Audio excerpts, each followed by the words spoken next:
Cocaine Bear. An oddball group of cops, criminals, tourists, and teens converge on a Georgia forest where a huge black bear goes on a murderous rampage after unintentionally ingesting cocaine. If that premise sounds hilarious, ridiculous, and wacky all at the same time, well, you'd be correct, because that's exactly what this movie is, and most importantly, it's a pretty fun time. This movie is directed by Elizabeth Banks. For those of you who may not be familiar with her, she actually directed some of the Pitch Perfect movies, which I really enjoyed. I think she's pretty funny, I think she's a star, and I think she did some pretty good work directing this movie. The best aspect of this movie is that it is a comedy that's actually funny. It's been a while since I've genuinely seen a movie and laughed quite a bit during it, but I can confidently say that Cocaine Bear really satiated that appetite and made me laugh. There are just so many subtly yet comically funny points in this movie that it really takes advantage of and goes for and lands pretty consistently. And most of the time it never overcooks it, it never tries too hard. It feels really natural and organic, which makes the fun even better. One common critique that I've had with comedies in recent years is that sometimes it feels like they're trying a little bit too hard, and in Cocaine Bear,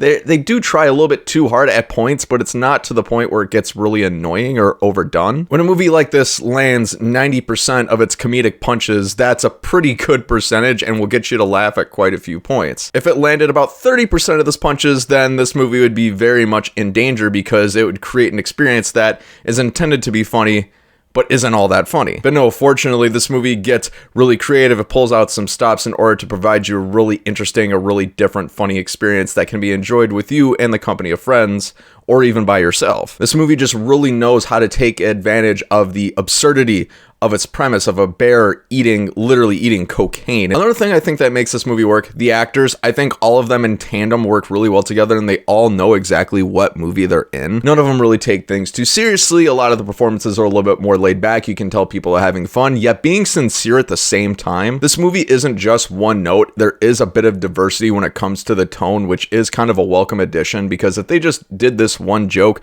for an hour and 40 minutes, it probably would run a little stale, and I wouldn't blame you if you feel that way walking out of this movie. Yet the actors have some sincerity between each other, between these moments and scenes, that really get you to kind of embrace this movie just a little bit more, which is a nice change of pace. And for me personally, I really enjoyed the combination of Ray Liotta, rest in peace, he passed away within the last few months, so this was his last performance. Also Alden Ehrenreich, who you might know as Han Solo from the Solo movie that came out, and O'Shea Jackson Jr., who's been in quite a few movies in Hollywood within the last few years. When those three are together on screen, or even two out of the three of them are together on screen, this movie really does sing, I think, at its best. That's where the most interesting of the plot lines that are explored, which I'll touch upon in just a second, are fully taken advantage of and leveraged to the fullest extent to create the most sincere and also the funniest moments. On the other side of that is Kerry Russell, who does give an awesome performance, and she does add into a lot of the comic humor within this movie, but she's not really with that aforementioned group of three very much in this movie. Like I said, they're kind of in their own little worlds in this film, which is a con of this movie, which I said I'll touch upon in just a second. Nevertheless, all of them combined together, they elevate the movie, make the experience a lot better. Okay, which finally leads me into the thing I've been alluding to, which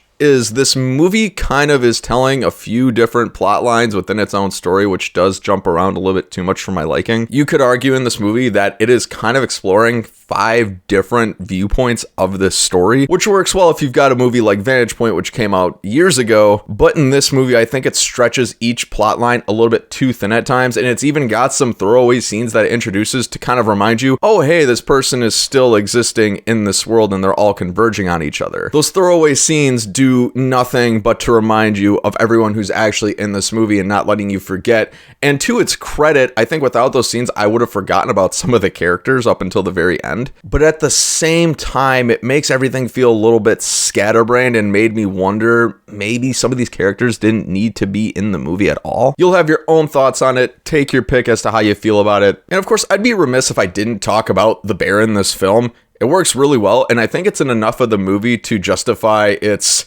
premise, its marketing, etc. and so forth. I've heard some critiques say that the bear's only in like 2 scenes. That's just not true. It's in, I'd say, quite a bit of the movie, maybe not as much as everyone would hope for, but I'd say enough. There was never really a stretch in this film where we went 15 minutes, 10 minutes without seeing the bear do its thing, whether it's chasing down some of these humans or just downing some cocaine. And whenever the bear is on screen, you're gonna see either something gross, something funny, or something that you couldn't picture in your wildest dreams, and it adds for a lot of shock value. It's not to say that the bear carries this movie, but of course, without the bear having as much screen time as it does, and without this team leveraging the bear as much as they did, this movie, of course, would have a hard time working. There is a nice tandem here between the bear and its absurdities and the remainder of the cast that's driving this movie. One other interesting takeaway I had from this movie, one of the ambulance drivers, his name is Scott Seiss. I noticed that this was his first feature film debut where he acted in,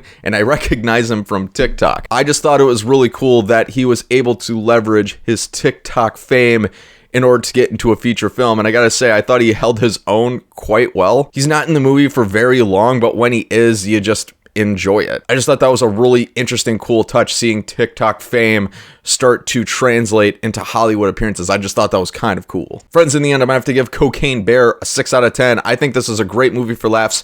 Bring your friends and you'll have a good time. I think this movie actually has a nice balance. It's quite funny. The actors really elevate it. Elizabeth Banks does another great job directing this movie. The absurdity of it all is enough to carry the movie and give you a great time at the movies, which is all what we can really ask for. Friends, thank you so much for watching another movie review. If you like this or thought it was helpful, I'd be honored if you consider clicking the like button, clicking these end cards up above, or the links down in the description below for your viewing pleasure. I'd love to know what you thought of the movie, so feel free to comment below. Once again, I've been Bryson. Until next time, have a great day.